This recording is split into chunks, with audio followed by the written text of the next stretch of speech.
यावर्षी 30 मार्च रविवारी गुढीपाडवा आलेला आहे। गुढीपाडवा हा 3.5 मुहूर्तांपैकी एक आहे, त्यामुळे गुढी उभारण्यासाठी कोणत्याही मुहूर्ताची किंवा वेळ बघण्याची गरज नाही, कारण हा संपूर्ण दिवसच शुभ असतो।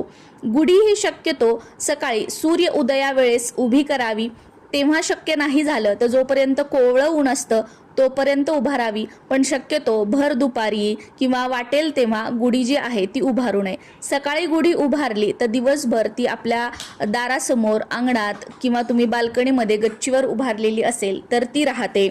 गुढी उभारण्याची सर्वात सोपी पद्धत म्हणजे जिथे तुम्हाला गुढी उभारायची आहे ती जागा स्वच्छ पुसून घ्यायची आहे। त्या जागेवर छोटीशी रांगोळी काढायची, त्यावर एखादा चौरंग किंवा पाट ठेवायचा, त्यावर वस्त्र अंथरायचं, त्यावर थोडेसे तांदूळ, त्याच्यावर हळद कुंकू अर्पण करायचं आणि वेळूची काठी घ्यायची, ती उभी करायची, ती सुद्धा स्वच्छ पुसून वगैरे घ्यायची आहे। त्या वेळूच्या काठीला